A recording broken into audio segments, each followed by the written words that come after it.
जय बोलिए राम सा पीर री, जय बाबा री, जय बाबा री। बाबा रामदेव जी महाराज री असीम कृपा और आस्थान है लेना डांगरा गांव सो रामदेवरा धाम की पावन पैदल यात्रा संग पूरी श्रद्धा और भक्ति के साथ रामदेव जी के दरबार की ओर प्रस्थान करेगा। ये यात्रा केवल पैरों से चलने की नहीं बल्कि विश्वास, भक्ति और बाबा के प्रति अटूट आस्था की यात्रा है। दिनांक 25 अगस्त 2026 भगत रामा राम जी चौधरी गांव डांगरा।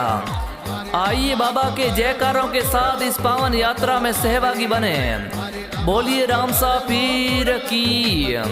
दिनांक 25 अगस्त 2026 डांगरा गांव से रामदेवरा धाम की पावन पैदल यात्रा संग। जय बाबा रिसा, जय बाबा रिसा। फरुकावे सदा फरुकावे मारे रामा कवर रो गोड़ लखूम तो